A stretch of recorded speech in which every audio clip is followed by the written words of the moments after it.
Hello everybody, welcome back to my channel Trading Secrets. This channel is for entertainment purposes only. For those of you who do not know, my name is Ali. I have over 20 years experience teaching accounting, economics, business and law through this channel.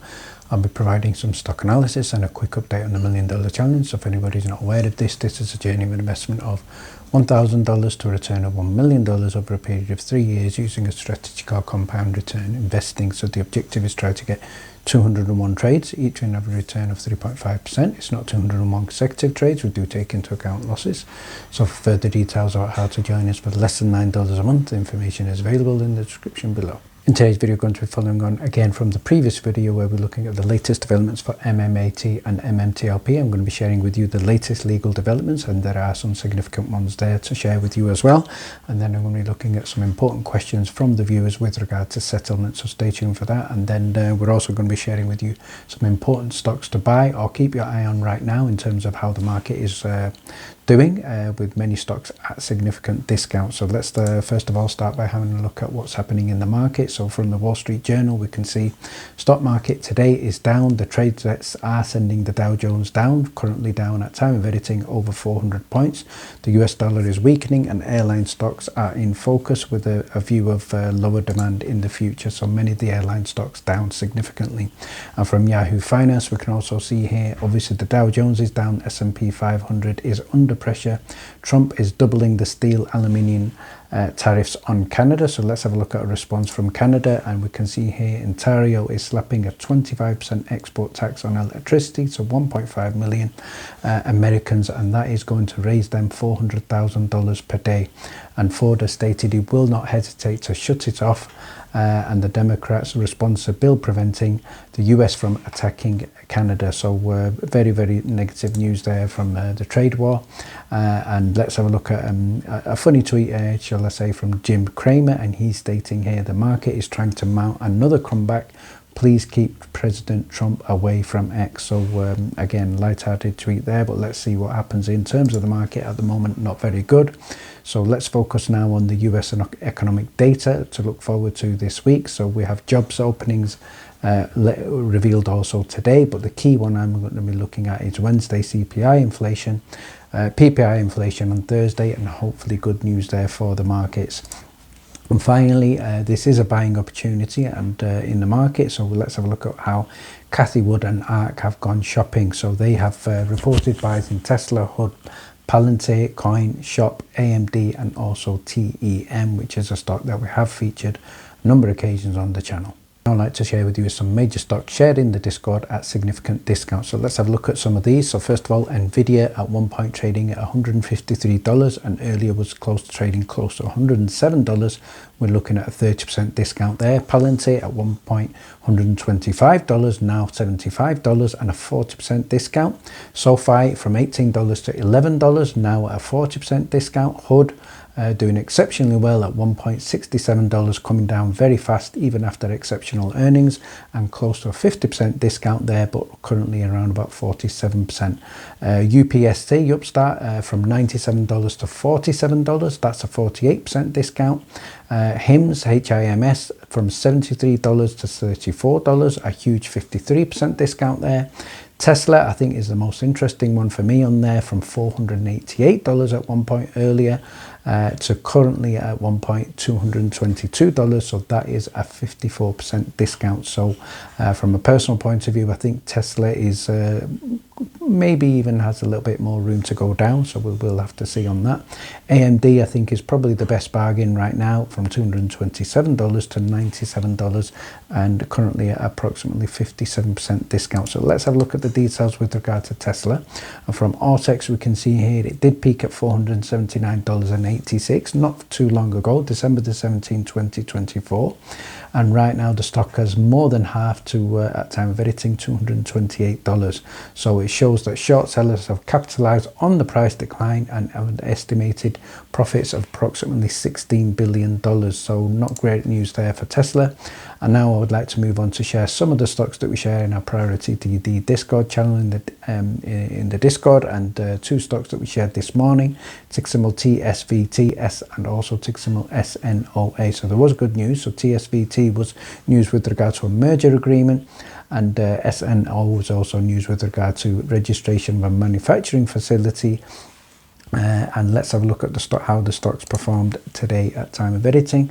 So TSVT currently up over 76% in the market at $4.95, and the other one is tick symbol SNOA, also known as Sonoma Pharmaceuticals, up over 21.86% at $3.40. But again, biostocks are extremely risky and certainly need to be traded with care. But for all details to get these calls, you can join us. Details are in the description below. Let's have a look at the latest legal developments for Metamaterials and also MMTLP. So we can see here from the court listener page, Metamaterials, United States Bankruptcy Court, District of Nevada. The updates here we can see at the bottom are for March the 10th, 2025. So let's have a look at the details. So in terms of a quick summary, the judge has granted Metamaterials Bankruptcy Trustee ex parte motions for order examining custodians of records to appear for examination. So let's have a look at the details of who the key parties identified on the court listener page are. So we can see here from the United States Bankruptcy Court, District of Nevada, there is an order here that we stated here for requiring the custodian of records, first of all here for FINRA, and we can see in terms of the motion it is granted, and is further ordered that the custodian of records of FINRA through an appropriate designee shall appear for examination the debtor's assets, liabilities and financial conditions before a certified court. So that's the first victim.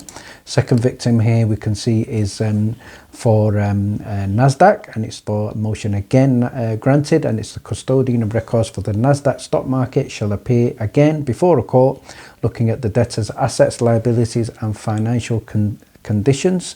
And the third one I'm going to share with you is one of the brokers, and this one is TradeStation. Same thing again, motion is granted, and it's looking at them also appearing before a court. And the fourth one I'm going to share with you here is Virtue. So we can see here it's custodian of records for Virtue Financial, again to appear before the court. And finally I'm going to share with you the signature, and we can see here this is signed, but in terms of the order from the court, and the attorneys here are for Christina Lovato, who is the trustee, and the lawyers here are Robinson, Sharp, Sullivan and Trust. So this is great news overall. Let's have a look at a post now from Wiz 88899, and it stated here the lawsuits are getting real. So Metamaterials trustee Christine Lovato is officially lawyering up and look at who is on the chopping board. We've got the Bank of America, Wells Fargo, Merrill Lynch, JP Morgan, Morgan Stanley, Pershing LLC, UBS Securities, State Bank and Trust, State Street Bank and Trust, basically the entire financial mafia. And obviously this is all tied to Metamaterials and MMTLP, so they are all of these parties are getting subpoenaed, and it means the pressure is on. So this could be potentially the beginning of exposing naked shorting, failed to deliver and synthetic shares. So if the DTCC records get cracked open, there's going to be a lot of dark pool secrets, and these could spill out very, very fast. So things certainly are getting spicy. However, I think one thing I have noticed, although this news is absolutely huge, the coverage on the mainstream media certainly is very negligible, and I think I know why. Finally, in response to all the current developments, what I'd like to do is have a look at some important questions from the viewers in terms of what to do, and also questions with regard to settlement. So first of all, what Thomas has stated is, where shall I put my certificate? Back to Charles Schwab, or should I put it in AST if there is a settlement? So as far as I'm concerned, whether your shares are in AST or whether they're with the broker not in AST, it doesn't matter, because so long as you have proof of your shares, you should be entitled. It doesn't matter where they are as far as I'm concerned.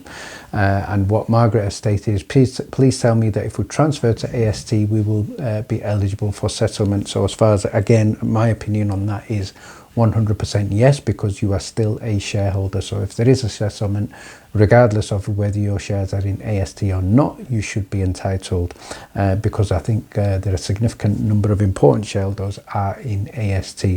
CryptoFan has stated, if you own NBH, I don't see any possible way you are settled with. You don't own shorted shares. What do you have to be settled?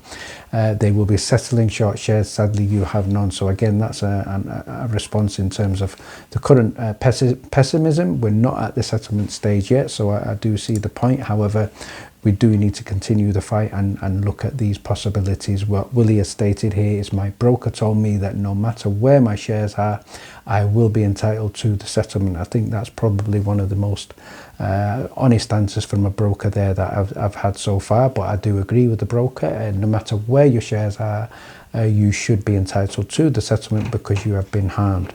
And what Tan Shirley states, thanks for the information, and hopefully this will cover MMAT and MMTLP, which I think it does. DC has stated is, my Nextbridge Hydrocarbons shares are with Merrill Lynch. Will I get paid in terms of the settlement? We know Merrill are not on that list that George shared. However, that should set a precedent as far as I'm concerned, because that will set a precedent. All the brokers, including Merrill Lynch, and the others, including Hargreaves Lansdown, and I'm also assuming Trading 212 for the European investors, should be covered. That's my opinion on that. Mike has stated, everyone holding MMTLP shares before the U3 halt will get settlement. I do agree with that, if there is an announcement for settlement, so no doubt on that. So let's move on to a question from Dennis, and he states, can you explain what sort of settlement is under discussion? The brokers are to pay a cash settlement for the short shares, so the number they pay is per share that is diluted to our ownership, not per share we own.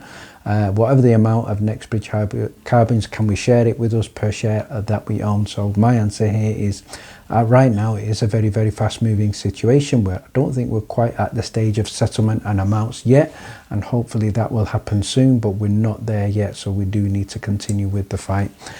Kim has stated the range being discussed is $75 to $400, so I'd like to know where Kim gets her information. And finally, I'm going to share with you a question that I am a little bit confused about, and this is from one of the international viewers. Let's see what he stated here. So if anybody can help with this, there are some questions about this question that I would like to ask, and he states here, first of all, after the losses piled up, bought more, eventually sold them all, suffered a huge loss, then I bought them again for a small amount, then I received compensation from Nextbridge Hydrocarbons. That's the question I would like to ask. How did he receive compensation from Nextbridge Hydrocarbons?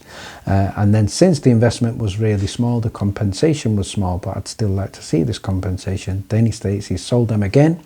And because the decline left only losses, all that's left is Nextbridge Hydrocarbons again, that he was compensated for. Can he get compensation for Nextbridge Hydrocarbons that was compensated for on the ongoing trial, question mark, and he wants to dispose of the stocks that are untradeable and receive some compensation.